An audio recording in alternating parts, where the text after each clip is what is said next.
Friday morning, October 10th. Thanks for joining us here on ARC Rochester. I'm Abby Fridmann. And I'm Stephannie Joseph. We have a lot to get to this morning, but first we want to get a look at some of the news headlines you need to know. Authorities tell us the search for a missing boy in Brooklyn is connected to an investigation at a landfill in Parenton. Last month, the NYPD says it conducted a welfare check for 11-year-old Jacob Pritchett, who's autistic and nonverbal. Officials say his mother said no child lived at that apartment. On Thursday, authorities say that search led them to High Acres landfill in Parenton for clues related to the boy's disappearance. His mother was taken to the hospital for evaluation. Also this morning, New York Attorney General Letitia James has been indicted for alleged mortgage fraud. This has to do with a home she bought in Virginia 5 years ago. She says the claims are baseless. After former FBI Director James Comey's indictment, the state AG becomes the latest perceived political enemy of President Trump to face charges. And the superintendent of Rochester City Schools has marked 100 days on the job. Now, this comes as payroll problems for employees continue, and union leaders are preparing to sue the district. Hundreds of faculty and staff have received incorrect paychecks or even no paychecks at all for weeks. Superintendent Dr. Eric J. Rosser addressed those concerns, citing a glitch with the district's new payroll system, which was rolled out just a few months ago. If you would like to see his statements, head over to 13wham.com. Let's get a check at what we have brewing for the next 2 hours, starting with a legendary era coming to a close. Amerks broadcaster Don Stevens is set to retire after 40 years. The Hall of Famer will join us this morning to share more on his career, as well as what's in store for the Amerks as they get ready to kick off the season. A legendary career indeed. Then with Halloween just around the corner, we're talking about ghosts, mysteries, and a few things that go bump in the night. Right here in our very own backyard, Christian Garzone will be breaking down some of Rochester's spooky history and haunted locations. I'm so excited for this because Christian and I have been talking about this since the spring. So it's been a long time coming. Yeah, I can't wait. And later on, it's Soundstage Friday. Today, we're going to be joined by 2 Eastman students who are getting ready to perform at 2 upcoming music festivals. They'll join us in studio for a special live performance. Yeah, lots to get to this morning. But before all of that, a check of our forecast. We're heading into a pretty cool weekend with a chance of some rain as well. Meteorologist Marty Snyder is here now, taking a look at that for us right now. Marty? Well, thanks, guys. Yeah, we are starting off kind of chilly right now. A lot of places starting off somewhere in the 30s at this point. Frosty start across a lot of the area, but notice 35 for the latest number at the Rochester airport. Some areas in the 40s to the south, South Bristol, Warsaw, even west towards Batavia. Some areas coming in that very lower 40s range right now, and 28 in Rush. So again, a pretty good scattering of temperatures right now. But as we head through the day, we're going to see these numbers move along pretty well for us. It's going to be a story where we get up mostly into the mid 60s for highs today. So after this well below average start for the day, we're going to end up close to average for the high, thanks to a lot of sunshine. 45 for a low tonight. And like Abby mentioned, there is a chance of a couple showers as we head through Saturday and Sunday, even into Monday as well. None of those days look really to be washouts, but we could see at least some occasional rain try to pass through, mostly in the mid 60s for the weekend, near 60 for Monday, and then temperatures range anywhere from the mid 60s to even some 50s next week. But again, many of these numbers pretty close to average for this time of year. So after a really cold start this morning, looks like we'll see these numbers moderate pretty well as we head through the day, thanks to some sunshine today. Yeah, sunshine is great. It's a Friday. There's lots to look forward to. So vibes are good, Marty. Very good. Yeah, we can't complain. Thank you. Okay. All right, let's go off the top. We'll start off with some things that have piqued our interest this morning.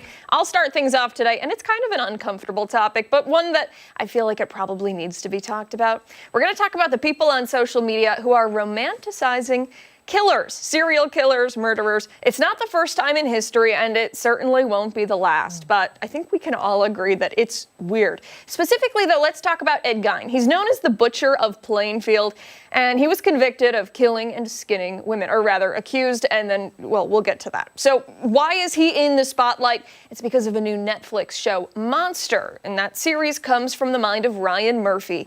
Monster, each season they cover a different case. You're getting a preview right here of it. Last year it was the Menendez brothers who were covered. Before that it was Jeffrey Dahmer. It takes viewers through what happened, why it happened, and a little bit of the backstory. So this guy, Ed Gein, is the latest one to be featured. He was a murderer and body snatcher in the 50s. Police discovered he dug up bodies from graveyards, kept their bones, their skin, and their organs in his home. He even made skin chairs, like instead of leather or upholstery, it was human skin. He's played by this guy, Charlie Hunnam, who might be considered to some a heartthrob, depending on your type. But people are blurring the lines here between liking the actor and liking the killer, Ed Gein.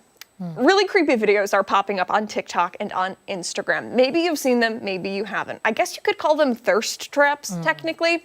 Clips of the TV show edited to club-like music. And the comments on the videos are equally disturbing. Comments like, I could fix him, and for the right guy, I'd be willing to accept a lot of things. Yeah, your face says it all. There are all different theories on why people are having these romantic fantasies. Some say it's because the offenders are being described as innocent or misunderstood. Also, there's this apparent attraction to bad boys. Well, the articles out there have been pretty critical of younger generations. We've actually been seeing this for quite some time. Maybe not to this extent, but in different ways. You remember Ted Bundy? Yeah. He had women writing him love letters in jail. There was this belief that, according to those women, because he was so good looking, there was no way he could have done anything like that. On top of that, there's also this sympathy surrounding mental health issues. It is believed that Gein was suffering from psychosis while he was terrorizing that community. He actually was deemed unfit for trial due to mental insanity. Some people for him, and they viewed him in a very different way after learning that. The whole thing here really makes me question the role of social media and the series in general and the true crime world. At what point does being a true crime fan turn into an unhealthy obsession? There are people who are making these videos and they're probably not thinking about the harm that they're actually doing.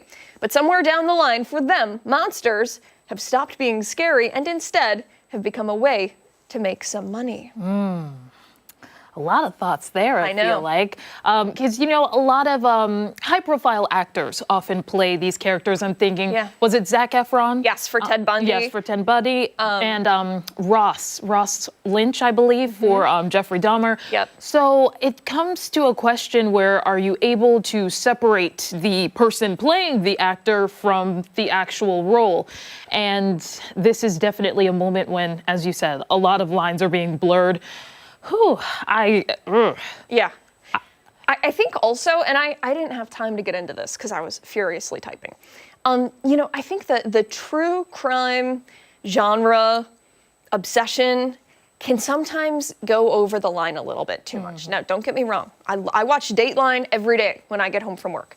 I read all of the true crime stuff, partly because of work, but also because I find it very interesting. Yeah. But I think that there needs to be a certain delicacy when you are handling that kind of information. Yeah. And I think sometimes you have podcasters, you have people on social media like TikTok and Instagram who are very casual with conversation surrounding it. Yeah. And they forget that really at the center of all of it, it's the victims that you know, suffered here. It's not just something casual. Yeah, you said it. You have to put the humanity back into these stories. And for us as journalists, that's literally our job because we report on all sorts of crimes that are happening across the area. And I think when you take that out, it may be a way for people to cope and say if they're unable to understand how something horrific like that could happen.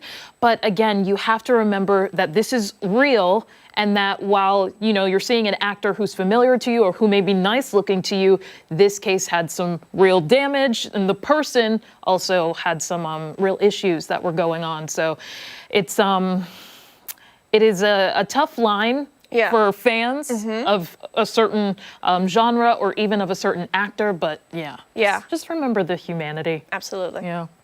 All right, we'll move along now to mine. Kind of sticking with a spooky theme, but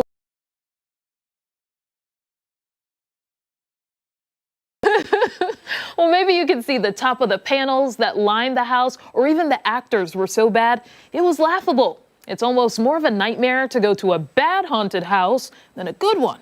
Well, one haunted house in Michigan is ensuring that visitors always get a good haunt. Erebus Haunted House puts actors through a scare school of sorts. It happens weeks before the start of the Halloween season, and actors learn everything from face paint and costuming to, as the AP calls it, on natural body movements. Okay, wait.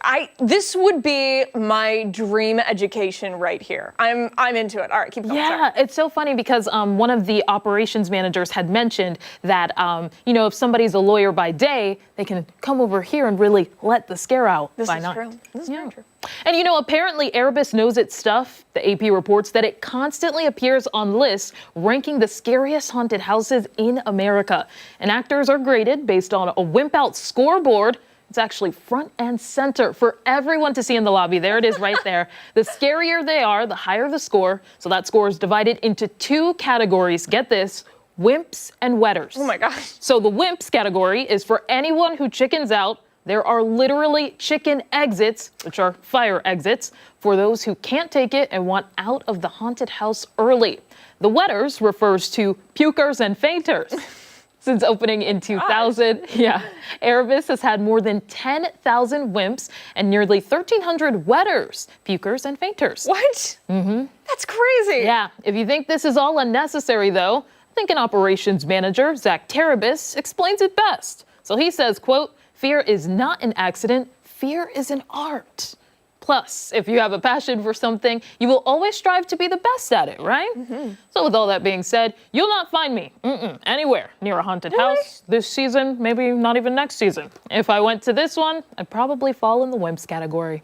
I think that you are not giving yourself enough credit. When was the last time you were in a haunted house? Like haunted hayride, haunted house, anything like that? I want to say I was still in elementary. Really? Yeah. Oh my gosh. Yeah. Okay, I think as an adult, you'd be okay. I think I would have fun. I'm the type of person where I laugh at scary movies, and I shouldn't, but I find it funny based on how they make people scared or I don't know. We went to a haunted hayride last year, and there was also a little haunted house that you could do while you were waiting. And so we were like, oh, okay, we'll go check it out. Yeah. So I was fully prepared to be scared. And we go in and they have a fog machine going.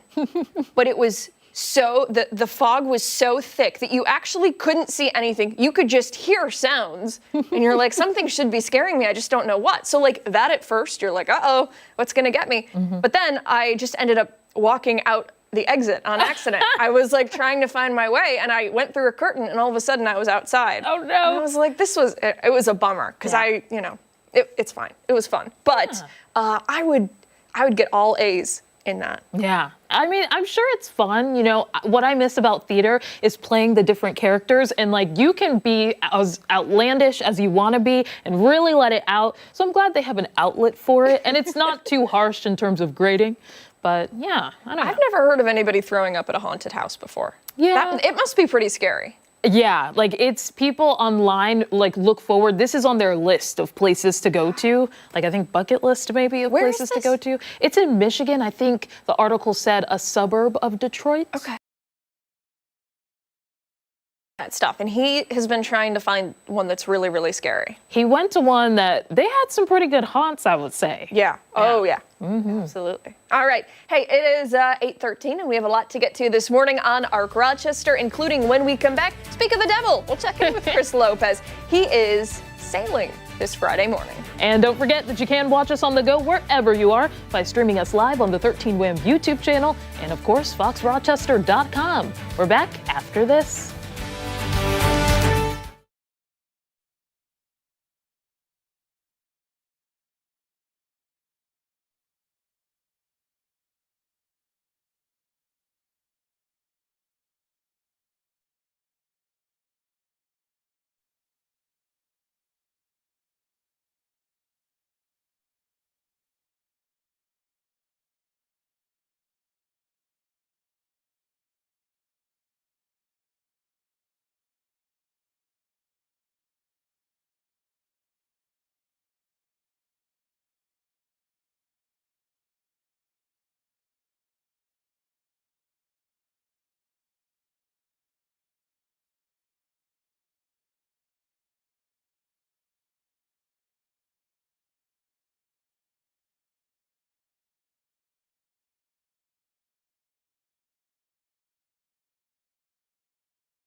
might think sailing season only happens in the summer, but the Rochester Yacht Club is proving otherwise. They offer year-round instruction for junior sailors, keeping kids on the water no matter the season. Yeah, the program welcomes kids and teenagers ages 6 to 18, and it teaches them everything from basic sailing skills to advanced techniques. Chris Lopez is live near Lake Ontario this morning, giving us a closer look at all the action. Chris? Hey, what's up, guys? Yeah, we have a demonstration for you guys in a minute. However, I got to bring in one special guest, and a guest I've already been talking to, no less special, but Clementine is here, Channel 13's very own social media intern. Good morning once again to you. She's been hanging out behind the scenes, doing a lot of behind the scenes work with that radio there. And we're going to get into that demonstration in a minute. However, I want to get into the races that you guys do. They're called regattas. Did I get that correct? Yeah. How does one work, start to finish, and how does one win? So basically, there's like the starting line. So right now it's down there. And there'll be like 3-minute starts. So they'll blow whistles. So like 3 long whistles is 3 minutes, and then 2 long whistles, 2 minutes. 1 minute is 1 long whistle, and then 1 long whistle, 3 short whistles is 1:30. And then 30 seconds, 3 short, 2 short for 20, 1 short for 10, and then 5, 4, 3, 2, 1. How'd you get into racing? My parents just kind of signed me up for camp when I was younger, and from there, I just kept with it. Yeah, what made you take to it? What made you want to keep going back as opposed to any other sport you could have done? So in high school, I needed something to do, and my high school, it was a sport at my high school. At a lot of these other schools, it's clubs, and I joined because I had nothing else to do, and I loved it. Okay, so I think they just capsized right there, right? Yes. You guys practice that. Why? Well, you need to know how to get your boat up when it's too windy and you capsize during a regatta, so. And what's she doing? She hung out there on the edge of it and hopped back in. Yes, so she climbed over, got on the centerboard, and got to the edge and then pulled the boat on top of her to get back in. Who's the best one at capsizing their boat and getting it all back to normal? Probably me. It's you. I've had some capsizes. And it's when you're not practicing and it happens on accident, what does it feel like? What's going through your mind? I'm like, oh no, this isn't good. I'm gonna lose now. And then how do you kind of get out of that panic mode and then work your way into calm and then work in your training in? I get it back up and I'm like, okay, guess we're just gonna keep going and hope for the best. And I usually will go the opposite way of everyone else and hope that the wind is in my favor. Most of the time it's not. And the wind right now, it's beautiful right now. It's perfect sailing conditions, relatively speaking. Yeah. When it comes to getting good at sailing, how quick does that happen? If someone started day one in this program, how quickly can they kind of get to the racing? So you start day one. We'll typically have like newer sailors do different regattas, so they'll start racing right off the bat with the first regatta of the season. Like getting good at sailing, it's just everyone gets better at their own pace. So it took me a longer time to get better. Okay. And Juliana, your sailing partner, we talked to Cooper a little bit earlier. You told me you can switch sailing partners and you should be relatively fine, but you're usually matched with someone. Yeah, you switch around because it's good practice to be able to work with other people, but you usually have 1 or 2 people that you had the most practice with and you're strongest sailing with. Who's your favorite sailor to work with? I don't have a favorite. You sure? Positive? Uh-huh. Okay, all right. Keep asking those questions as we make our way through the morning. Although we only have one more hit, we're going to be over there coming up on Arc Rochester. Stay tuned at about 8:40. We'll see you guys over there. Back to you. Chris, we were just saying we've never heard Clementine talk so much. She usually just kind of quietly does our social media, but apparently the key to it this whole time was putting a camera in front of her and telling her to talk about sailing. She wants to be a reporter. You know, yeah. I love it. I love it, Clementine. All right, thank you. Hey, stick around when Arc Rochester returns. It's this morning's weather trivia. Marty will be here after this.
back. Meteorologist Marty Snyder is here now. We're doing weather trivia, and we're doing a little look at the weekend forecast, too. Yeah, and it was a cold start today.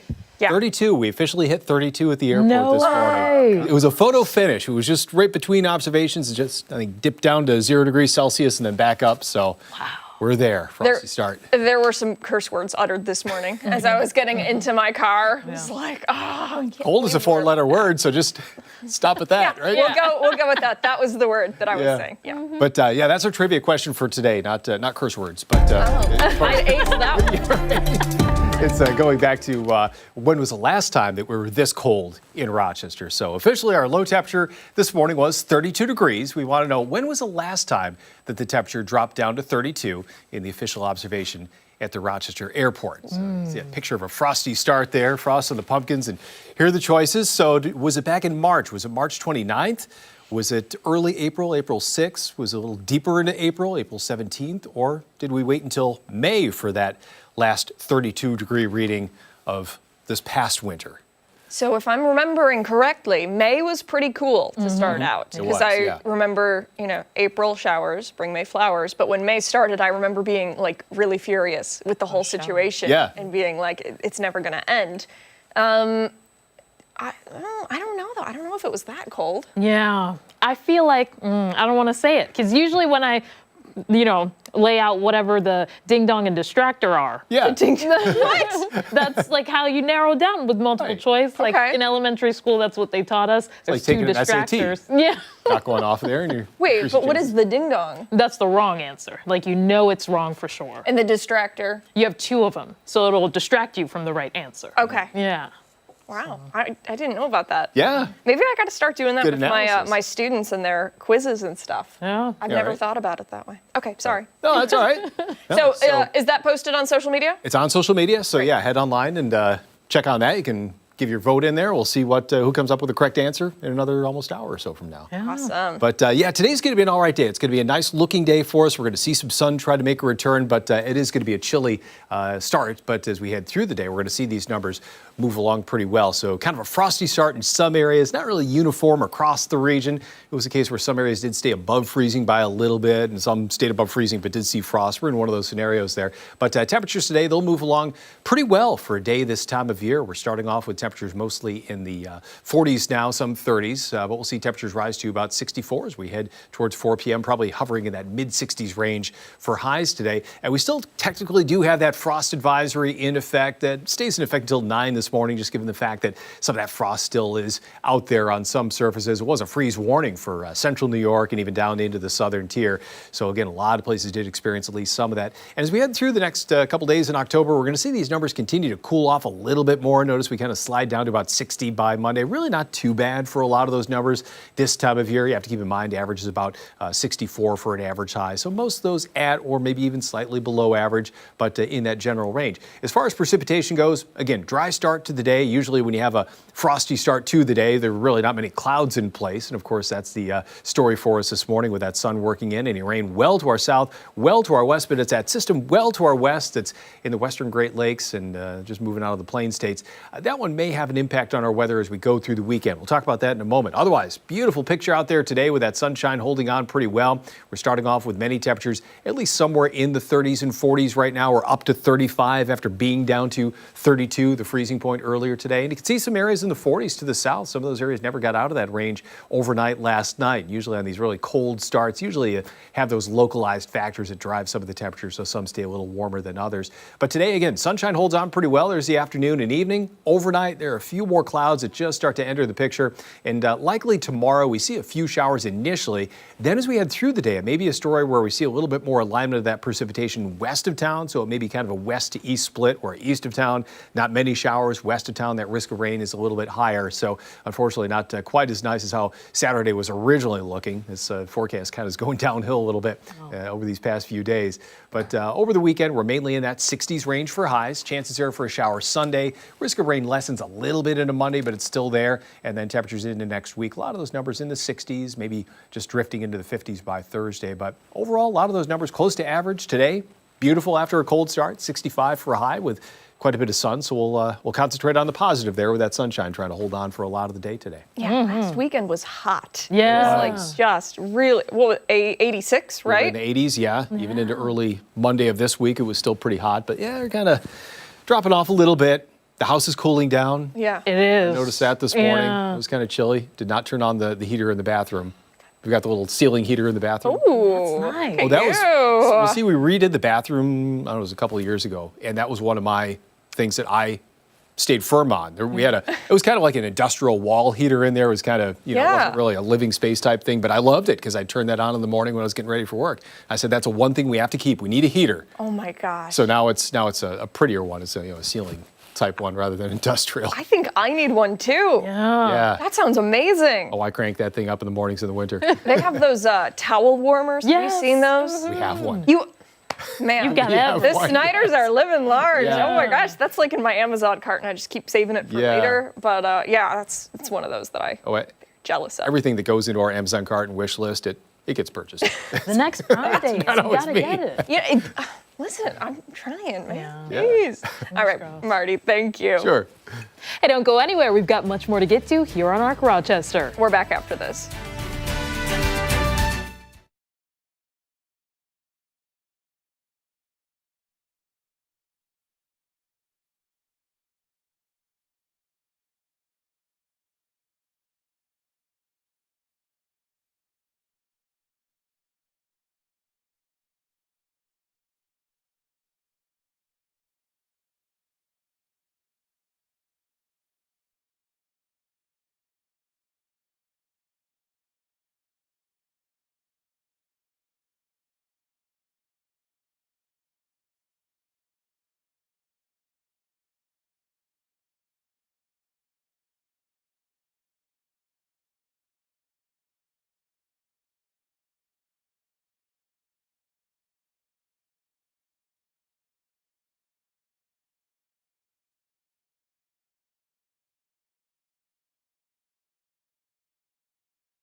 Good Friday morning. Thanks so much for staying with us here on ARC Rochester. It's time to take a look at some of the stories that have people talking in today's Trending Now. All right, so we'll start things out in China, where pessimism is now a crime. All right. According to the Chinese government, punishments are now in place for social media posts that excessively exaggerate negative and pessimistic sentiments. Interesting. Okay, so the goal is to rectify negative emotions and create a more civilized and rational online environment. These types of posts are becoming more common across the globe, many referring to them as killjoy posts. Some common narratives are being taken down, including studying is useless and hard work is useless. Stories that promote world weariness are also being purged from social media. 2 top influencers in China were banned for promoting lying flat, a trend where young people reject the hustle and grind lifestyle in favor of minimalism and emotional upkeep. I'm not seeing the pessimism here yet. No, me neither.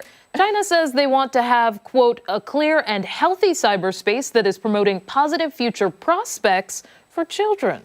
just kind of seems like an infringement of free speech. Yeah. I don't know. I mean, listen, I think the internet has a lot of people who are pretty negative. Actually, I don't even think. I know that is an actual fact. Yeah. It would be nice if you could mute that, if you could like have a search engine filter. I don't know, like a filter to get rid of that stuff and just give you happy stuff. Yeah. But I don't know about like the government being like, no, you can't post this. And like, some people don't like studying, and that's okay for them. Yeah. They shouldn't be flagged or anything like that. Yeah, like you're being honest. That's what social media is for. But yeah, I definitely feel like culturally, obviously, with a lot of places, there is this notion that hard work, getting a job, earning money, there's a lot behind that. That's the belief. That is what the future should look like.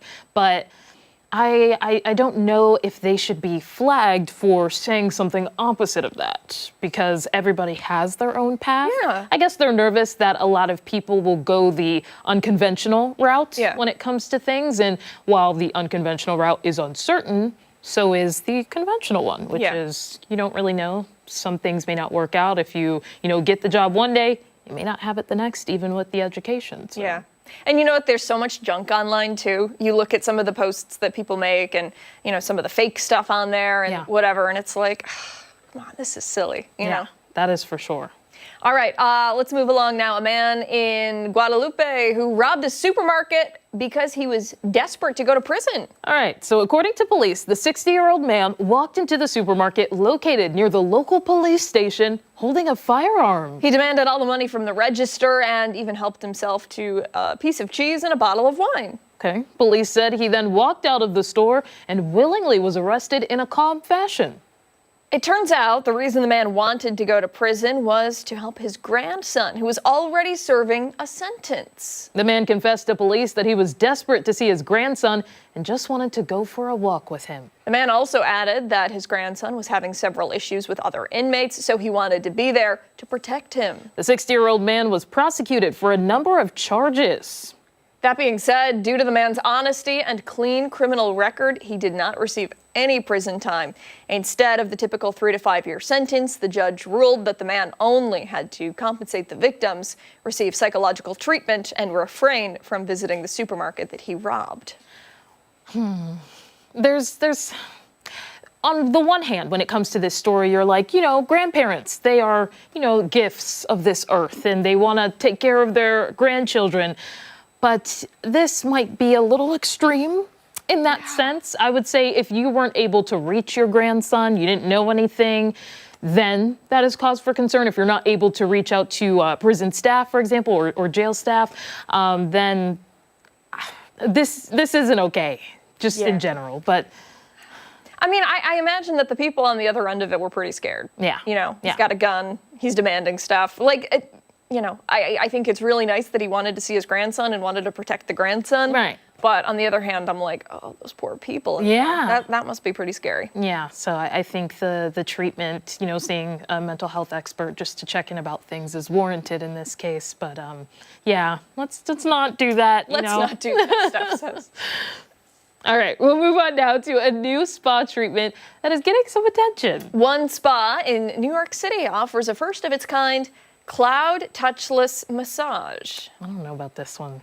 It's fully automated. It's a fully automated experience that swaps human hands for high-tech robots. According to the founder, the service is for those who want all the benefits of a massage without the awkwardness of being touched or making small talk. I'll tell you right now, there is no small talk. None. No.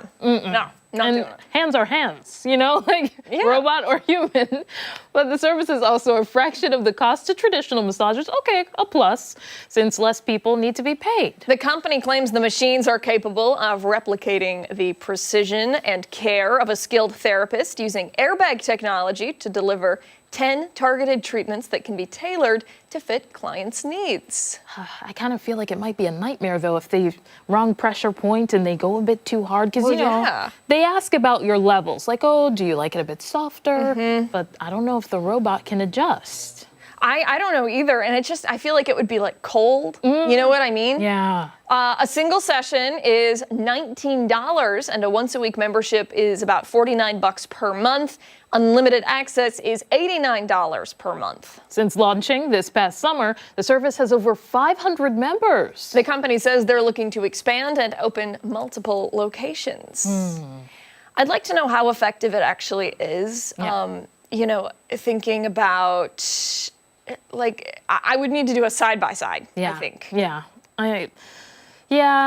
I feel like also when it comes to new technology like robots, it makes me concerned about, you know, the masseuses who actually specialize in this and them getting replaced by a machine, and then obviously they don't have to get paid more. It's kind of, it goes into even the acting field when it comes to that. So I'm just like, I would feel a little guilty, you know, if I got the robotic massage, because I'm like, oh, this is somebody's job. What is the point in having it? I guess that would be my question. I think it's the cheaper aspect for businesses. I mean, I don't know. What about those massage chairs? Oh. Those have never done anything for me. Because sometimes I'm a little small, you know, I'm a short person, and sometimes the blades, or not the blades, sorry. What do they call it? I don't know, whatever it is. Rollers. Mechanisms. They're just not in the right place. So you have to sit in the chair a little bit weird, or like turn up the strength of it, and I don't know. Yeah. I haven't had a pedicure in a while, but years, I think.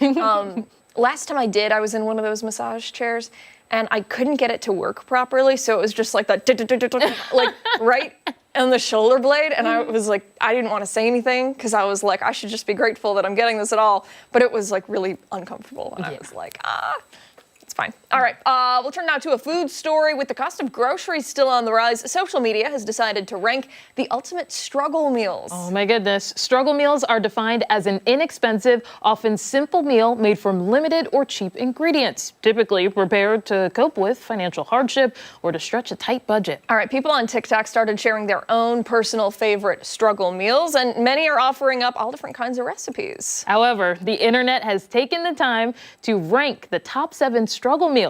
Coming in at number 7, cheesy tortilla rolls. So it's just cheese on a tortilla? Yeah. That's it? Mm-hmm. That's not bad. That's fine. Yeah. Okay. Hot dogs come in at number 6. This one, yes, my mom and I, we would do, with my sister as well, rice and butter, because rice is always a staple in African households. And we would put some hot dogs on the sides. Yeah? Yeah. Like cut up, or would you have it on a roll? Cut up for sure. Yeah, too many carbs with a roll. Oh, okay. All right. Also on the list is spaghetti. That comes in at number 5. Spaghetti was a weekly event in my household because family is Italian, and it was done on Sundays, Sunday sauce. We'd always make it. My mom would make a ton of it and would freeze it, and we had like a basement freezer. Whole thing was filled with sauce. Yeah. But, you know, you make it once, you make a ton of it, and then, yeah, absolutely, it's just a nice way to have it going all year. And, you know, jar of sauce and a thing of spaghetti, you can pretty much get like at the dollar store these days, and, you know, come in under $5. Yeah, cheap and convenient. All right, coming in at number 4, not number 4. Yeah. Oh, yes, number 4. Nachos. And that's different from the cheesy tortilla, yes? Yeah. So You have some corn chips. yeah. And some people may put the plasticky cheese on it. The plastic. Listen, all right, it's fine. Number 3 is ramen, and I eat a ton of ramen still. It's been a long time, but I would say my favorite flavor was the chicken one, because we did buy the big, is it Marichan? That's the I think so. Yeah. Yeah, so we would buy the big pack of that, maybe from Sam's Club or something. Yeah. And have that. The shrimp flavor. Okay, I was gonna ask, genuinely, has anybody out there actually had the shrimp one and like Yeah. actively buys it? I've had it before, but does anybody seek it out? Like, this is what I'm looking for? Because I can't imagine that it's not very good. It's Does it have little cut up? I don't Like freeze-dried remember. It was the taste of the broth itself. Ah, Yeah, but my mom and sister were a fan. Yeah, but I will never forget that pink packaging in my Yikes. life. all right. Number 2 is egg and rice. Never did the egg and rice. Rice always, but yeah. And then number 1 is a baked potato.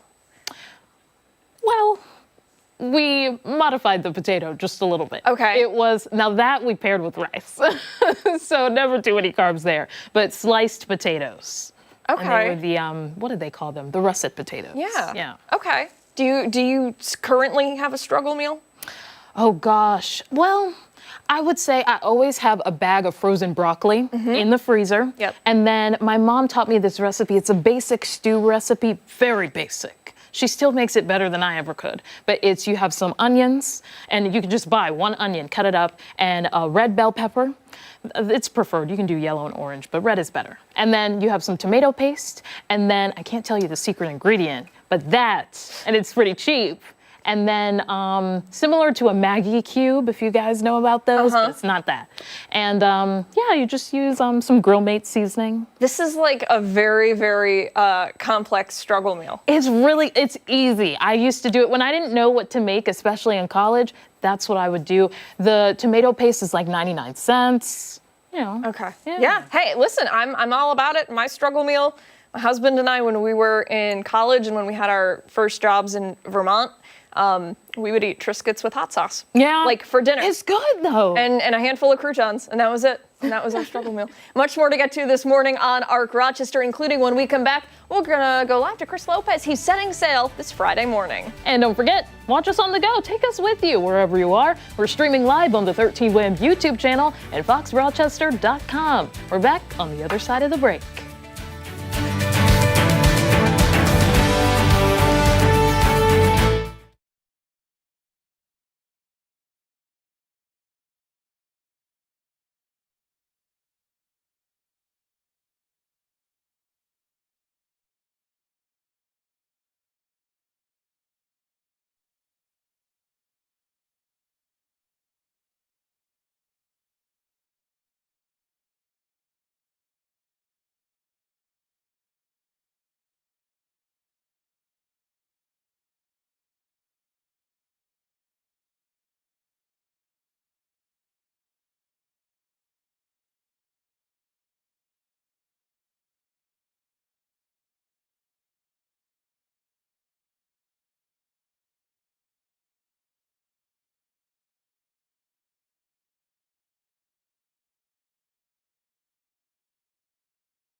The Rochester Yacht Club is keeping kids on the water all year long. Their junior sailing program welcomes boys and girls ages 6 to 18. They're teaching everything from basic sailing to some more advanced techniques. Yeah, our Chris Lopez is live near Lake Ontario this crisp morning to give us a first-hand look at the program. Hey there, Chris.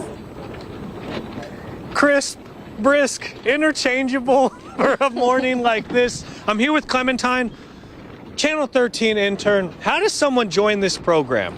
So you can sign up by going to the website. It's rochesteryachtclub.com. Okay. And you go to sail, like there's bars, and then it'll be like sailing, and then You can find it. Yeah, you'll be able to find it. You can work the internet. We do have a discount code. It's HSS Sail. No, it's Yes, HSS sailing. Don't worry if you don't get it right, because you're Yes. probably going back to the station. You're going to enter it in. I hope that that's right, but Alright. it's in all caps. And everyone can join, Yes. regardless of so age. it's 7th through 12th grade for Okay. high school sailing. For our summer programs, it is 6 and up, so 6 to 18. All right. A lot of info on our website, too. Let's talk to some of the people that we haven't talked to all morning. Good morning to you, too. What is your name and how old are you? Highland, I'm 15. How long have you been sailing for, Highland? 8 years. 8 years. Hardest part about sailing to you? Adjusting to the different conditions, because every day is different. I love it. I love it. And then you're an instructor. I didn't get a chance to talk to you at all this morning. How long have you been out on the water? I've been out on the water for about 20 years now. 20 Yeah. years. What's so cool about instructing these kids here? Well, my favorite part is you watch these kids who come in with absolutely no experience, and then you see this click, and all of a sudden this, silly hobby becomes a passion, and it really is amazing watching that thing turn over. So Good feeling. Yeah. Helping someone out. Let's go. I've talked to you two all morning, but let's go just in case someone hasn't heard your names or heard you guys speak at all. Who are we talking to? I'm Cooper. Cooper. I'm Juliana, How long have both of you been sailing? 12 years. 12 years? 5 years. 5 years. I would give you guys some more airtime. They've had enough airtime, though. Let's go to two who I haven't talked to. Who am I talking to this morning? Marley, Marley? Genevieve, Genevieve? I actually talked to you already, too. How long have you been sailing for? 4 years. What school do you go to? Hilton, Favorite part about sailing? sailing with like my friends and everything. I love it. What's your favorite part about sailing? I really like to learn new things and meet new people. Okay. All right. I got to get someone who likes capsizing. Do you guys like capsizing? Yeah. It looks fun, but it looks stressful. Yeah, it's really fun. I mean, do it all the time. And what's your name? My name's Leo Cavallero. Okay. Where do you go to school? I go to Bishop Kearney. Bishop Kearney. Yep. How would you rate your sailing skills 1 to 10? Probably a 7. Some room to get better. And who I'm talking to a coach to help. I've already been talking to you throughout the morning, but remind everyone your name. My name's Layla Altabelli. Why should someone join the program? Honestly, you meet so many great people. You learn a great new sport. It's super fun. I've done it my whole life and I love it, so. And it looks fun to be out there, especially on a morning like this. You can't beat a morning like this. You have the sun, the wind, the water looks great. I'm not getting in though, it's too cold. Back to you in studio. We'll have more information on Rochester Yacht Club on our website, 13 Wham and Fox Rochester. Such a cool opportunity, Chris. Thank you. When ARC Rochester returns, we are sitting down with a legend to preview what's in store this season for the Rochester Amerks. We're back on the other side of the break.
hockey season is upon us, and the Rochester Amerks are hitting the ice tonight for their home opener, kicking off a very special season. Yeah, not only is it their 70th anniversary, but this is also the last season with longtime announcer Don Stevens. He's retiring once this season wraps up. And for more on what's to come this season, we're joined now by the legend himself, Don Stevens. Good morning to you. Morning, nice to have you here. You guys were talking about how cold the weather is. It's hockey weather. That's a great point. It is. Yeah. Absolutely. We were just talking about during the break that you hadn't imagined how long you would be with the Amerks, and here you are 40 years later. You know what? It's 40 years, but it feels like 3 or 4. No way. That's the, I guess, the downside of this whole thing is that it's just blown by. It's just whoosh and 40 years. But on the other hand, too, you mentioned 70 years for the team, the organization.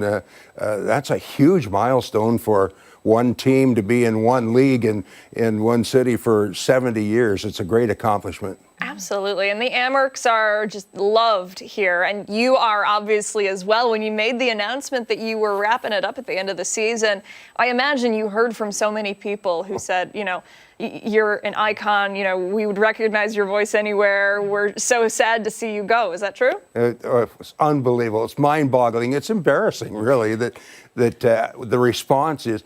And so I'm thinking, well, let's see, there's such a response now.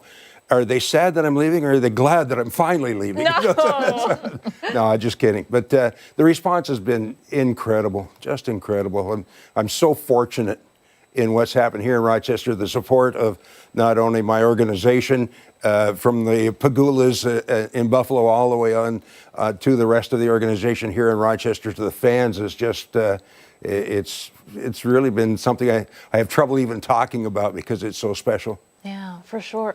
Well, has there been a moment that you remember that has been like a favorite part of your career?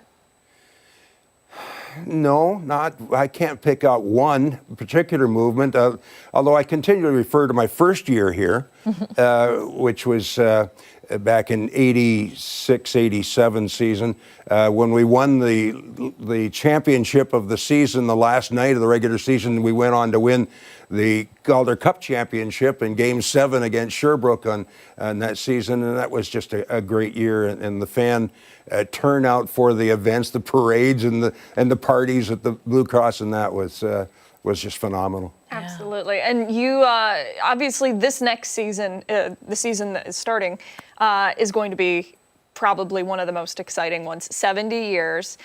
Tell us a little bit about what people can look forward to for the season ahead. Well, it starts this afternoon. 4 o'clock is the party, and the street in front of the Blue Cross will be closed off. There'll be entertainment and food trucks and a lot of things going on. So the party starts early, and then, of course, the game starting at 7 o'clock with the introduction to the players, and they'll be wearing a specialty jersey, a commemorative 70th anniversary jersey, which will be up for auction, by the way.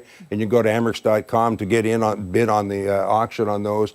There's also a commemorative magnet giveaway that the fans will be getting tonight. Just the party begins. A lot of things happen. I think very young but very exciting team. We've got some high draft picks again on the roster this year. So looking for an exciting season from them. That's for sure, and hopefully a lot of fans come out today. What is it like to really connect with them either in this way or over your career? You know, I'm kind of sort of set aside a little bit because when I don't get a whole lot of interaction with the fans, except if I'm emceeing a dinner or at a golf tournament or something like that. But for the most part, I'm in the press box before the doors open, and I'm coming out of the press box after everybody's gone home. So I don't get a whole lot of interaction, but what I do get is just tremendous. Just they're a crowd of people, but actually they're waiting for the players. But except the applause. They're waiting for me, you know, when they come out of the door at the end of the night. Very good. Don, thank you so much for coming in today to talk with us. And cheers to you on a wonderful career. I know you will certainly be missed, but, you know, really hope you enjoy retirement. Do you have anything planned? Anything good? Everybody says, what are you going to do when you retire? I said, I don't know. I'll get through this year, and then I'll kind of figure it out from there, I guess. So, very good. Nothing special planned, though. All right. Excellent. Well, thanks thank you. for your time. We really appreciate it. Of course. And hey, all the Amerks information will be over on foxrochester.com for you. Don't forget that game. happening later tonight. And stick around, we've got much more to come on Arc Rochester as we continue into the 9 o'clock hour. We're back after this.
42 on this Friday morning, October 10th. Thanks for joining us on ARC Rochester. I'm Abby Fridmann. And I'm Stephannie Joseph. Meteorologist Marty Snyder back with us once again. We're getting another check of the forecast, but also the answer to this morning's weather trivia. Yeah, it's trivia time. We dropped down to 32 this morning. Yeah. First time this side of summer that we've been down there. So we want to look back on the opposite side of summer and figure out, well, when was the last time that we did that? At the end of last winter or spring, it could have been. So here's the question that we had. Our low temperature this morning did drop down to 32 degrees. It was a photo finish. We just dropped to that number, and that was about it. But we want to know, when was the last time that the temperature dropped to 32 degrees in the official observation at the Rochester Airport? There are your choices there. We have March 29th was A, B was April 6th, or April 17th was C, or did we wait until May for that last time? May 2nd, was that the one? Do we have some guesses from people out who are watching? And Oh, yeah, there we go. Okay, so we have Julie with B, Cheryl with B, Georgina with C, and Lisa with C. So that was, both of those were April, that these people are guessing. Yeah. April 6th and the So 17th. we're kind of centering in the month of April, kind See- of 50-50 on those. I might go May. I might go D. I'm feeling pretty decent about that. Because it was kind of cool into May. Yeah, Steph? I'm going to say B. Okay. Yeah. April 6th. Y'all are wrong. Oh, no! Sorry, it was C. Oh, We're close. wow. All those dates are kind of grouped pretty close together. But yeah, it was April 17th. That was the last time that we dropped to 32 degrees at the airport, 176 days ago. So It flew by. ran that amount of time until we hit it again. Now, here's another trivia question. Do you know how to make a degree sign on a keyboard? I don't. Yes. Like that? You go, is it the 0? Then you press. Well, you can do that. I think that's on iPhone. on Apple. Yeah, yeah. Like if you're sitting at a keyboard, you need to type a degree sign. Oh, no. You know how to do that? I have no idea. You hold down Alt, and then you type 0176. Oh. All those ASCII characters, there's a whole Yeah. chart for them. So if you need a paragraph symbol, there's a number for that. Oh, my God. But that's one I have memorized because I use the degree sign all the time. Hold down Alt, 0176. Okay. It's on the never keyboard. even occurred to me that Yeah. that would be necessary. Something you'll never use, but But you know what? I here's your appreciate additional it. trivia question for the day today. I like You it. learned something new. All right, Marty. But yeah, today is going to be a day that's going to be dry for us. We're going to check the Muddy Paw outlook and see as far as the pets out there, what they're going to, maybe I didn't load that. Hold on a second. We're going to do that on the fly. Maybe I just hit the button one extra time. We got to make sure that's in there. We have a pup with a fall-like picture. Yeah, you know what? I probably didn't Perfect load that for the in. weekend. There we go. Boom, boom, and boom. There we go. This will bring it up. Hey, there we go. I think my mind has kind of gone out the door already for Friday. Don't want to miss the pup here. We didn't have a name for this pup, but you can see he's in a little fall-like setting there with a straw, and I think that's mums in the background there. Well, today's going to be a dry day for us, but as we get into the weekend, a couple showers are going to try to work in. There's going to be one little system that's going to stall out somewhat close by to us and could cause a couple little occasional showers on Saturday and Sunday, and even to a lesser extent into Monday, and then we dry out again into early next week. But otherwise, hopefully it'll be dry enough here and there this weekend to get out and enjoy some of those fall-like scenes during that weekend time frame. Today we're going to be in the 40s initially. We're rising back into that range. We're going to be in the 60s for highs this afternoon. So numbers move along fairly well for us as we go through the day today. We do not have any more weather alerts in effect. That was a story where we saw those stay in effect until 9 this morning with all the freeze warnings and frost advisories we had in effect. But now with that slate cleared, means that we're going to have a little milder night tonight, so we're not going to see all those go back into effect. We'll be in the 40s tonight, so a cold night, but not quite to the extent we saw last night. And then we cool down a little bit over some of these upcoming days. We get back into the 60s, but then we slide back kind of close to average. Some of those down below average a little bit with a 60 and 61, but a little more consistency with some of those numbers for the longer term. Any precipitation, that's holding away from us today. Southeast picking up a little right along the coast there, and even the next system back towards Chicago and the Midwest. That one is going to impact us as we head into the weekend. We'll talk a little more about that in a moment, but otherwise beautiful out there now. You can see hardly any clouds out there, some thin ones passing through, but that's about it. And we're seeing temperatures come back to near 40. Again, we were at 32, so we've already gained 8 degrees right there. Rush, they were in the 20s earlier this morning. Now they're up to 36. So at least we're seeing these numbers start to bounce back from some of the early morning lows that we did have in place. Cool start, but we're moving these numbers a little bit. Here's the timeline. So as we go through today and into the evening, a few more clouds build. Heading into tomorrow, maybe an initial shower there, but then we have to watch later in the day. Maybe a story where the line lines up a little bit more to the west of Rochester versus to the east, with that risk of rain a little higher to the west. So we'll have to monitor for that. If that shifts to the east anymore, that of course would include a little more of the Rochester area,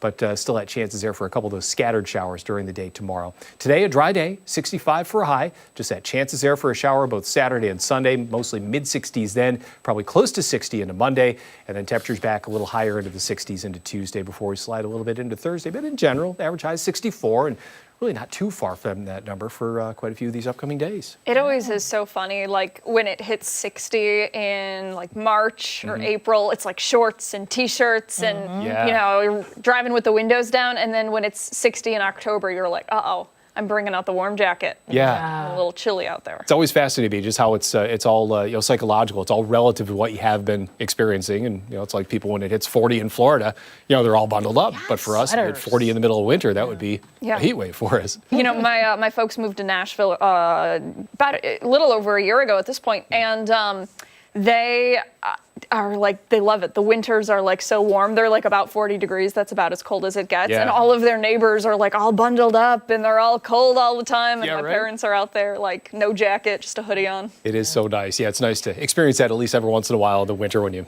maybe have a chance to go and visit. Absolutely. That's for sure. All right, Marty, thank you. Okay. Hey, stick around. We've got much more to come on ARC Rochester, including when we come back, we're getting spooky this Friday morning. Don't forget, watch us on the go wherever you are. We're streaming live on the 13 Wham YouTube channel and on foxrochester.com. We'll be right back.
Well, Halloween is 21 days away, and as we continue to count down to the holiday, we're going to be diving into some of Rochester's spooky history. Christian Carzone has been our paranormal investigator. He's been learning about some of the local spots that have haunted history. Christian, we have been talking about this, since the spring? It must have been March, right? When we first started talking about this. You have a couple books on Rochester history and the haunted happenings that are going on. The haunted happenings, there's a lot of supernatural things that happen here in our Rochester area, in our own backyards. And there's a lot of things on my way home when I go see my folks on the weekend even, like Powder Mills Park, Valentine, these other places. In the city, we have Dinosaur Barbecue. believe it or not, that has it. Oh, yeah. And it's in quite a few of these books here. This is Haunted Rochester. I started perusing this book a couple of years ago. I thought, what fun to kind of highlight certain places that have spooky happenings. And I want to talk today about Powder Mills Park, which is in Pittsford. It's got hills for sledding. It's got a hatchery. You can fish there. It's a very pleasant setting. Have you been to Powder Mills Park at all? Oh, yeah. Yeah. I have not. That's a cool place. Yeah, I was there for the first time, I think, last weekend. I shot some video. It kind of started out when Daniel Curtis Rand, I keep wanting to say Daniel Patrick Moynihan. Daniel Curtis Rand. More recent history. Yeah, the accounts vary so much. I'm kind of sticking with this book here because the accounts kind of vary, but early 1860s, he came to this area from New Hampshire and wanted to open up a sort of gunpowder, or powder mill.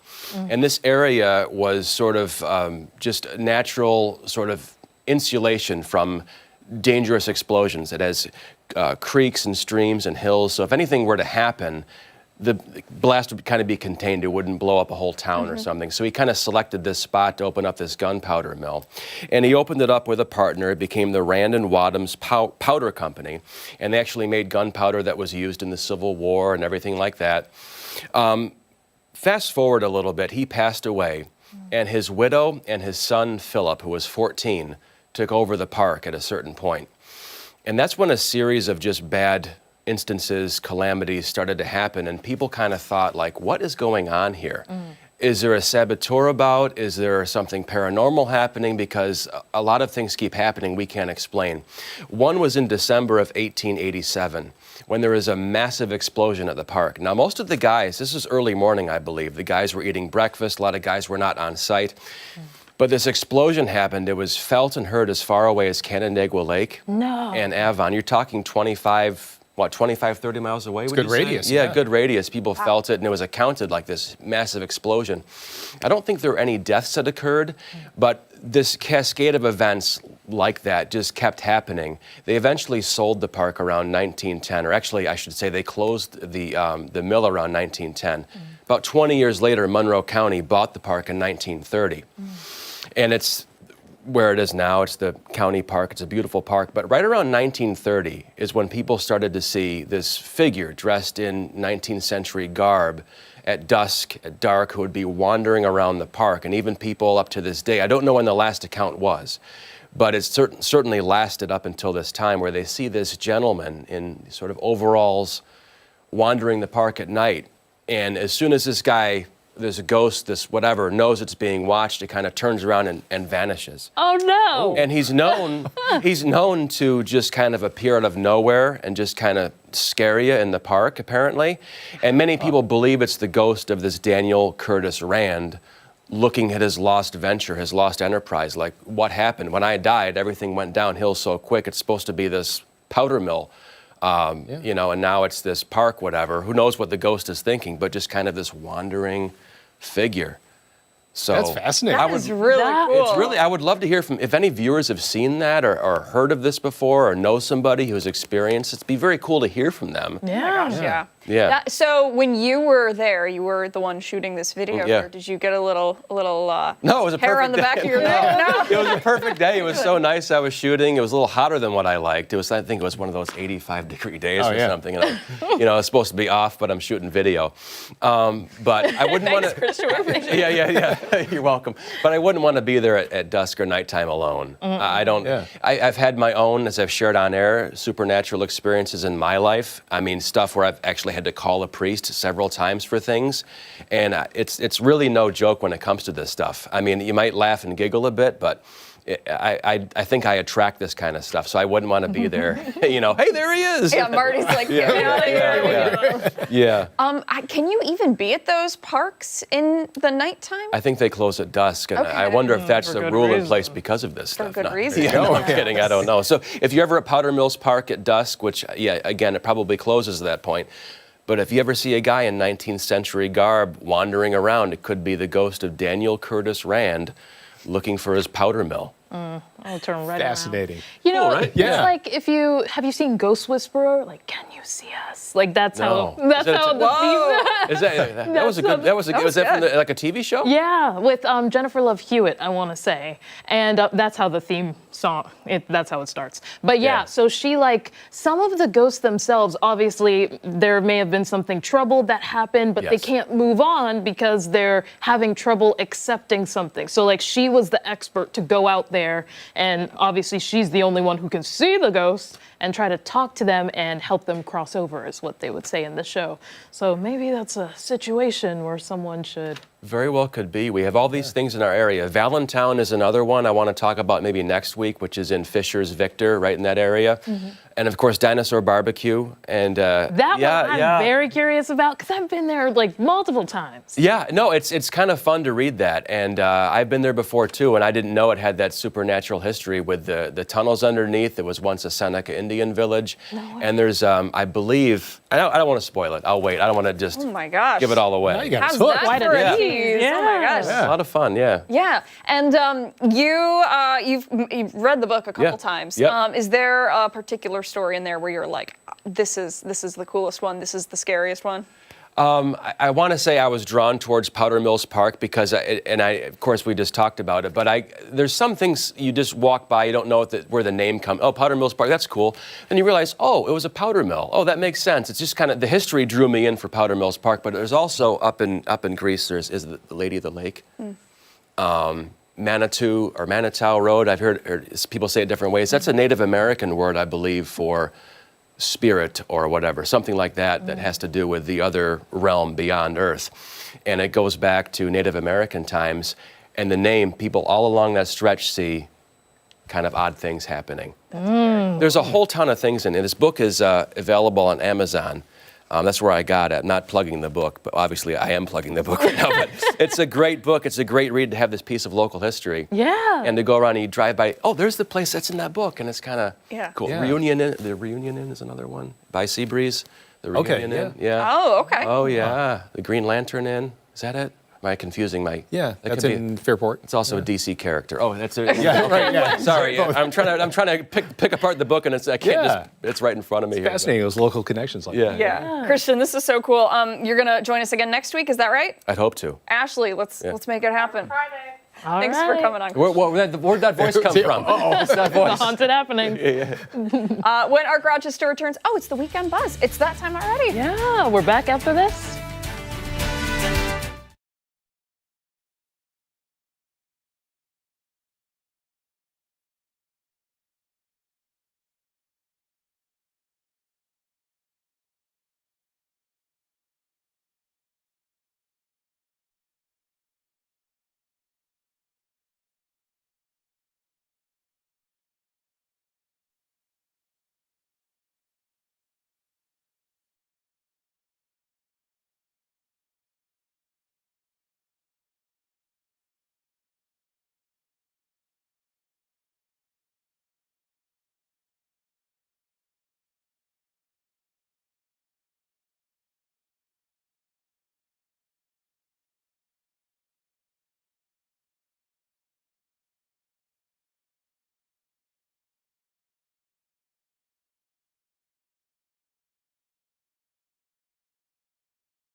start of every Friday, it's time for the Weekend Buzz. Yeah, our friends Scott and Sandy are here with more on this morning's Jerk or Justified, and of course, First Try Friday later. Could we just address the elephant in the room really quick? Look, this is the greatest thing I think I've ever received in my life. Scott made this for me. Yeah. It's a new Halloween decoration, and by that I just mean a decoration for my home. Look at this thing. This is amazing. Thank you so much. My 3D printing obsession gone crazy, and I saw it and I thought of my favorite closet goth. I'm out of the closet at this point. Come on. You know what? And that's one of the great parts about working at this station and having this show and stuff like that. We're really able to kind of show more of our personalities. Yeah. And until I started working here, nobody really knew just how much I loved Halloween. Yeah. How crazy I was about all this stuff. Yeah. So it is very freeing. It's freeing. It is. Yeah, it's great. You know, like that way I don't have to explain it when people come over. Yeah. Like, oh, hey, by the way, ignore all the skeletons in my home. Exactly. But this is great. And actually, you know, I'm going to keep it inside for right now. But then on Halloween, because I don't want anything to happen to it, put it on it'll the front go out. porch. It's going to, It's gonna plastic. be out. It won't. You can't hurt it. So yeah. I know, but it's new and it's so pretty and it's so shiny. And I'm so impressed that you made this too. So props to you, my friend. Well, thank you. This is very cool. I asked Sandy on the air this morning. I'm like, is it weird if I bring her a gift like that? Because I've done it in the past for you guys, and you're next. Yeah. Yeah, you're next. Oh, man. Yeah. What But- did you say? What was your answer? Yes, it's weird, or no, it's not weird? It's nice. Well, we figured out. It was the change in voice. It's very thoughtful and nice. It's definitely weird, but we figured out that's part of my love language thing. It's Yeah. 3D printing And things giving for people. things to people. Yeah. Listen, you could make a ton of money on Facebook Marketplace if you Right. did stuff Etsy. like this. Yeah, Oh my gosh, yeah. Etsy.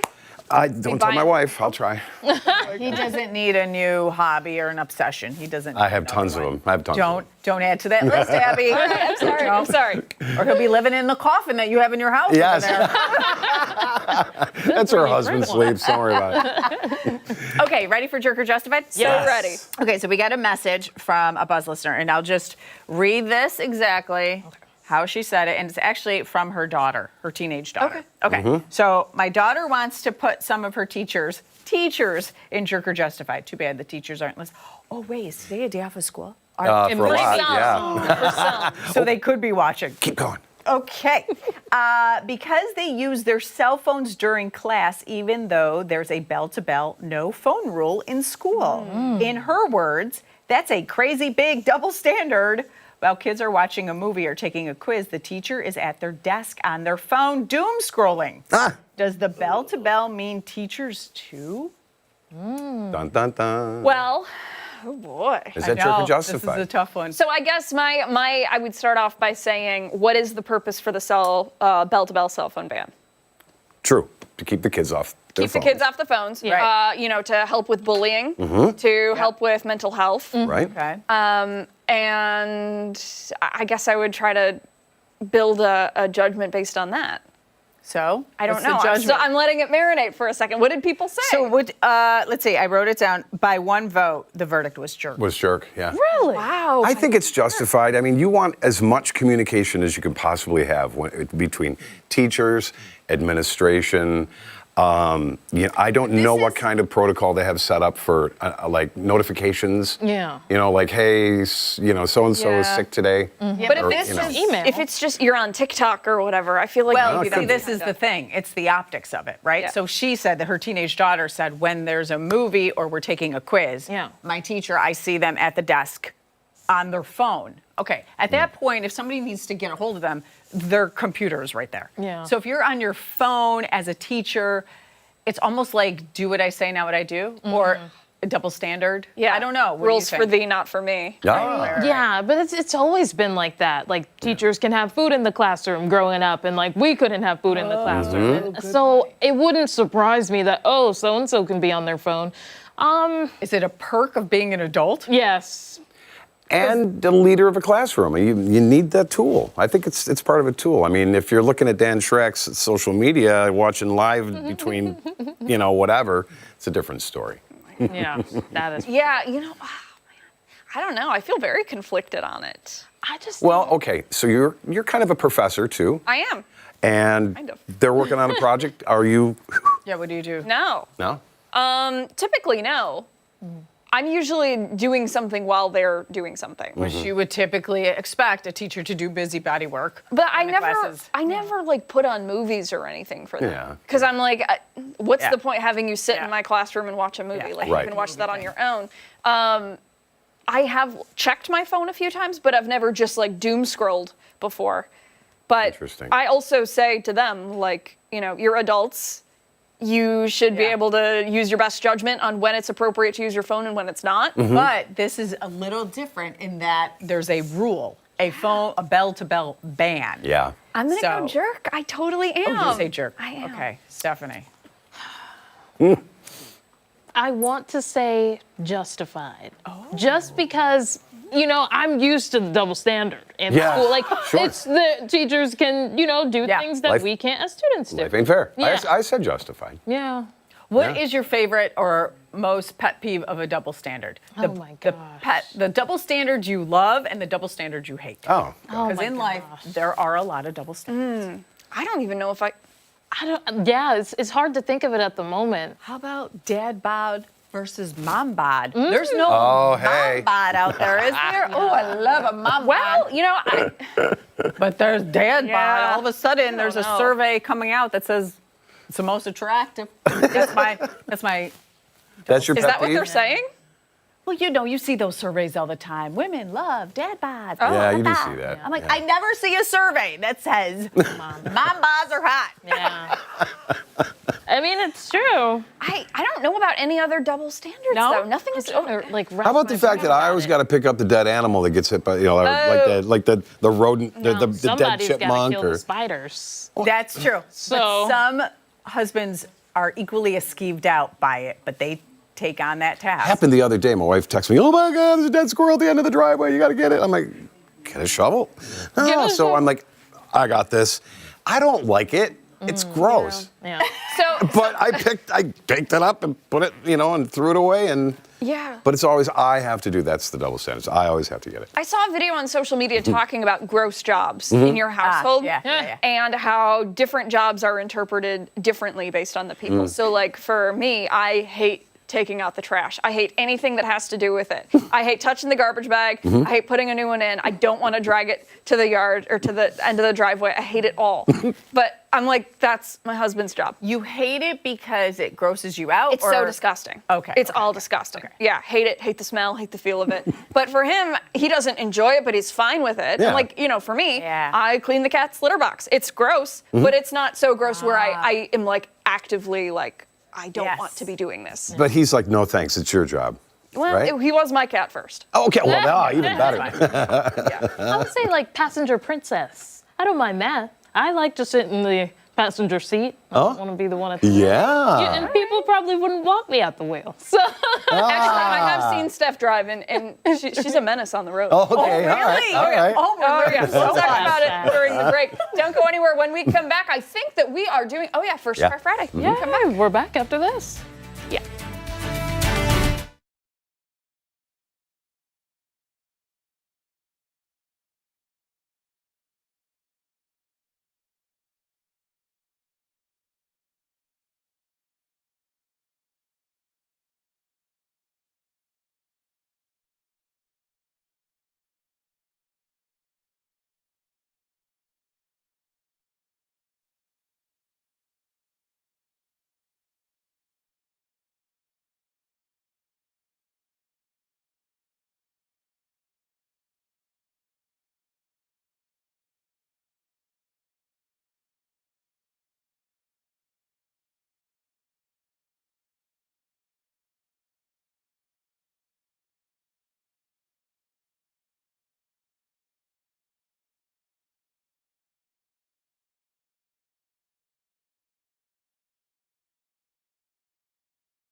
Hey there. Good Friday morning. Thanks so much for staying with us here on ARC Rochester. Scott and Sandy still with us, and we are getting into First Try Friday. Yeah. Now, did you guys hear about this or see this on social? The game, what is it called? The girl game? Girl game. Yeah. Where you show some pictures to a guy and they have to try to guess what the item is. What it is? What it is.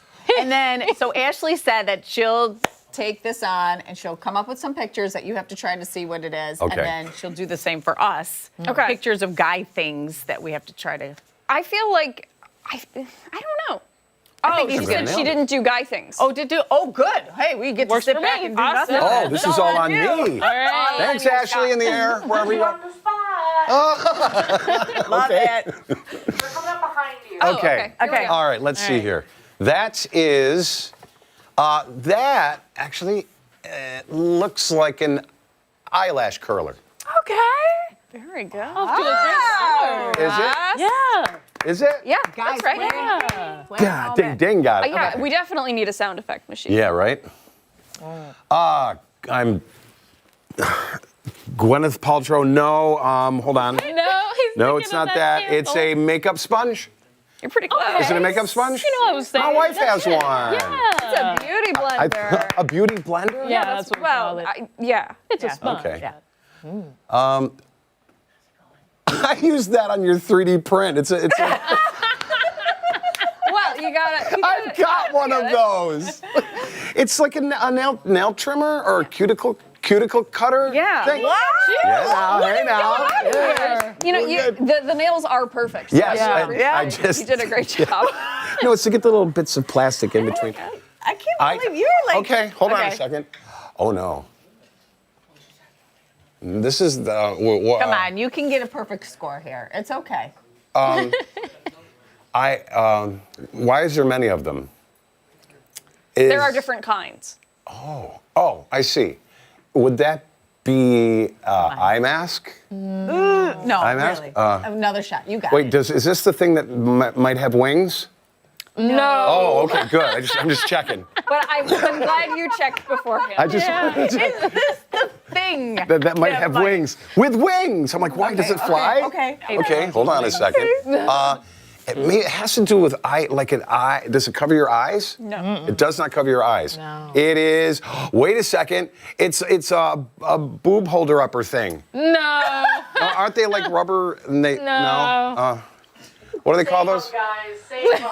Please. Wait, what is hold on. it? You got to do the hand movement again.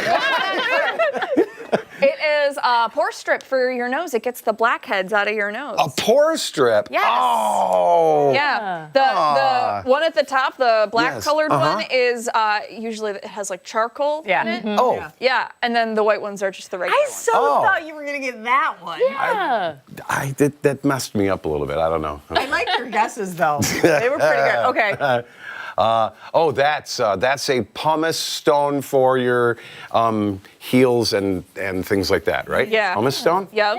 I'm getting there. Good. All right. Is that? Wait, are you done? Oh no, one more. Okay. Oh, this one, I don't know if you'll get this one.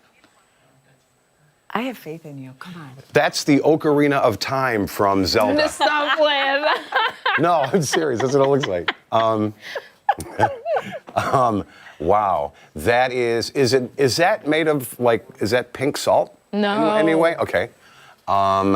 It doesn't. Oh, It's an not element always of sorts, if you will. It is an element. It is a geez, that I don't know what that looks like. It kind of looks like a heart in a way. Okay. It kind of looks like something you can hold when you punch a bad guy, maybe? No. Like brass knuckles. Like a personal protection device? Like brass knuckles? Well, that's what you were doing. Right? Okay. No, not there. You were on the right track. But you do hold it. Yeah. But not in the way that you're Right. Okay. Like I could board a plane with that. You can. Oh, you can. Okay. Does it have something to do with manicures? No. I keep one in my purse all the time. Oh. Really? I do, yeah. I have no idea. Guys, help me. Wait, Anybody? how often do you do it? Like at a red light?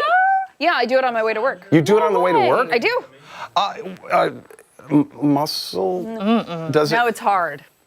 It's hard. Nah. I don't even know how to pronounce it though. Ashley? It's a gua sha. Gua sha. Gua sha. Yeah, it reduces like puffiness in the face. And yeah, I do it for my jaw because I have jaw issues. Is it cold? Is it like you put in like in? Oh, you put it in the freezer and Yeah, you don't have to though, right? I put it in my fridge overnight, and yeah, in the morning it drains the lymphatic Yeah. right, Yeah. fluids that are- Really? yeah, it like slims the face. Yeah. And there's different elements like rose That- quartz and jade. Yeah. Yeah. Oh, come on, you got I'm to channeling Dunkin' Donuts here. You for a Not have a donuts. 6-year-old daughter in dance. You Yes. have got to know Oh, what that is it a scrunchie? A hair tie? Scrunchie? You're like close. dancing around. What do you mean? I have a daughter in dance. It's not a tutu. Clearly, it doesn't do. There are two of them. Let me look here. It looks like a loofah almost. It does. Yeah. It's got the consistency of a loofah. What is that? Well, then this is his future, right? As a dance dad. Yeah. Yeah. If you haven't experienced or been exposed to this yet, Are they this rolled is up? gonna- Are they leg warmers? I don't know. Look, What year is this? I don't know.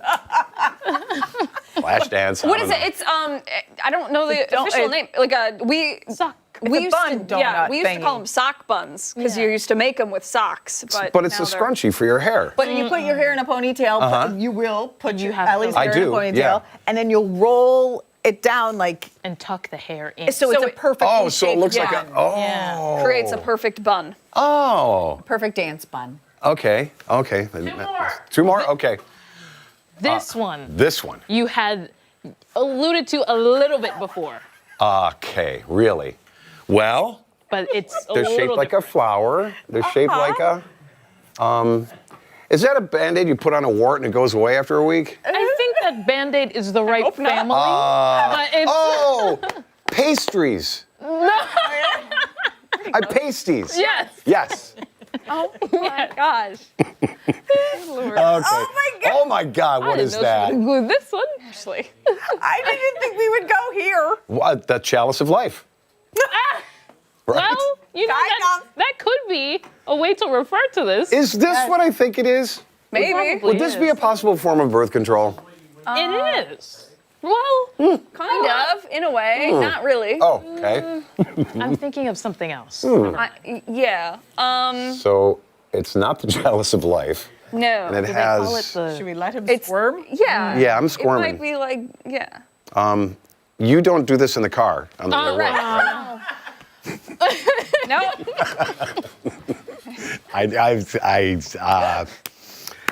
Federal Communications Commission. Yeah. I know. My I'm job just is trying. like- Okay, tell me what? Yeah. What? See, Stephanie's bolded up. Like a diva cup? Yep. A diva cup. Yeah. Oh, I guess you can if you are on the way to work. No. right? No. No. Oh, no. No. Okay. What's a diva cup? You know what? We'll tell We you gotta in go the to break. commercial break. Yeah. Anyway, we'll talk about it.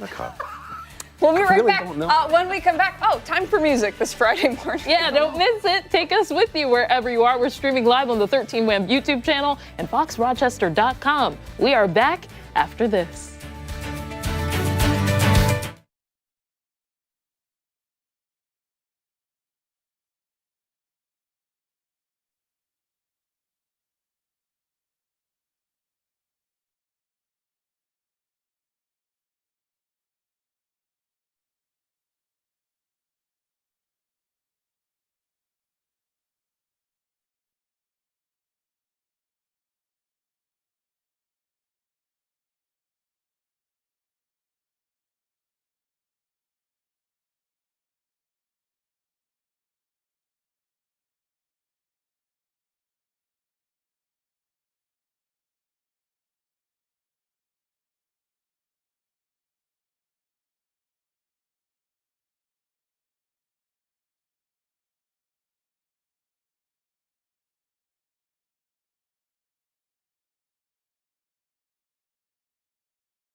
It is Friday, which means we're wrapping up our week with a little bit of music. Yeah, that is for sure. On Thursday, the Eastman School of Music is debuting the Soundtracks Film Music Festival. For more, we are joined now by co-directors of the festival, Mark Waters and Mark Bacco. Good morning to both of you. And also, sir, over here, please introduce yourself. Herb Smith. All right. Waves Music Festival. Yeah. Very good. Well, we're really excited to have you all here today, so thank you very much. Let's get right into it and talk a little bit about the festival. Well, it celebrates film music and all that goes with it, behind the scenes, in front of the scenes. We're bringing in composers, we're bringing in technicians. We want to kind of pull back the curtain and show people how the sausage is made, and with some wonderful chances to meet people that aren't from Rochester. These are people from either LA or New York, Academy Award winning, Grammy Award winning artists who are coming to Rochester just for these 3 days. Wow. What is it like to bring all of those big names into the same room together to be able to put on an event like this? It's very exciting. We're very honored to have them, very grateful to them, and the fact that this is the first ever film music festival held in the United States, which is hard to imagine considering, the importance of film in our culture. But the fact that this sort of thing happens in Europe, every country has one of these.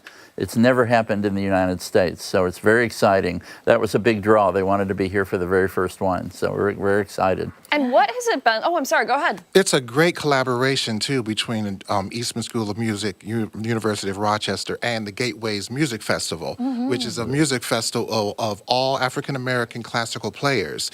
And on, I think it's the first concert of the event, the orchestra, it will be playing, it's Thursday night. The orchestra will be playing music from movies, so it's fantastic. Yeah. And we'll talk more about that. Well, that was such it was an accident, really, because we went to Eastman and wanted to book our time there, and they said, well, the Gateways Festival is ending on the night you want to begin, and rather than oh gosh, well, we'll move it, we thought, whoa, no, this would be a great way.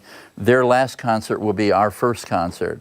And it just worked out so great. They're a great organization, great to partner with. So we're very excited about it. The Gateways Festival starts on the 13th. There's a children's music group. There's different concerts that happen every night until our last concert with Terrence Blanchard, with the included with the movie festival. And I imagine that when people hear the music that that's featured in the movies, I bet that their ears kind of perk up a little bit and they're like, oh wait, what's that movie, right? Is it going to be stuff that they recognize that right away they're like, oh, that's whatever, Indiana Jones? Well, the whole festival, the movie festival, there's a lot of different music going on. And with Gateways, we'll be playing the music of Spike Lee. Oh, wow. So movies like Mo Better Blues, Malcolm X, different movies that Terrence Blanchard wrote the film scores for. That's excellent. Yeah. And what have rehearsals been like to prepare for this event?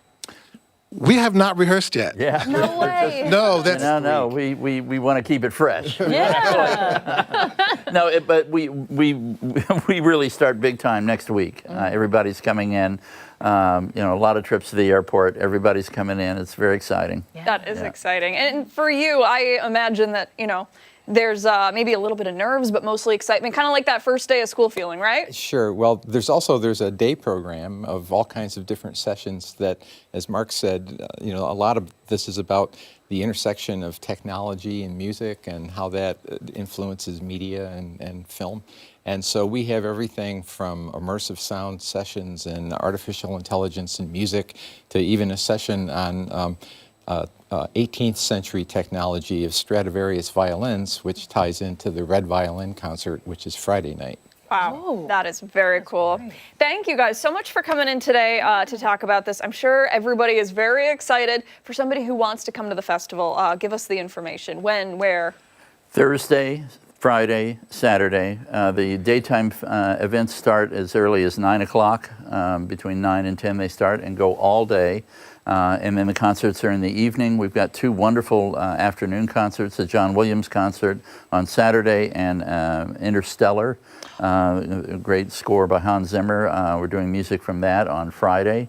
So come spend the day with us, And the Gateways Music Festival is 13th, 14th, 15th, 16th, our last concert with Terrence Blanchard. pairs up with their festival. Yeah. Very good. Excellent. Fantastic. Thank you all so much for coming in. We appreciate it. And Thank you, don't Amy. go anywhere. When we come back, a little in-studio performance. Yeah, we're back after this.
This week's Soundstage. We're continuing to look ahead to the 2 upcoming festivals coming to Eastman next week. We're excited now to be joined by Herb Smith and Mel Henderson as they are giving us a very special performance live in studio. Good morning to you both. Thanks for coming in. Thanks for having us. It's going to be fun. What are you going to be playing for us today? I'm playing a piece called From Bach to Blues. Ooh, all right. From Bach to Blues. Very and it's good. basically a mixture of some music from Bach and some blues music from like the 1920s. So, take it away. All right, here we go.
Glasses were perfect.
Time for our final thoughts of the morning on ARC Rochester. It's Friday. The weekend is like so close. It's right there. We can almost grab it. I'm so ready.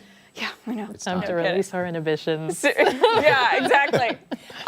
Great morning, fun stuff. It's always fun to have you on the show. Well, thanks. It was good to be here. Yeah, I enjoyed it. And especially when we have decent weather for the day today, sunshine, you know. Pleasant day, chilly start. That's it. You know, usually when you have one of those first frosty starts to a day in a morning, usually you have a lot of sunshine in that following day, so you see a pretty good upward swing in temperature. So 60s, some sunshine today. Beautiful afternoon. Yeah. Get out there and enjoy it. Yeah, very Pulled good. the trench coat out.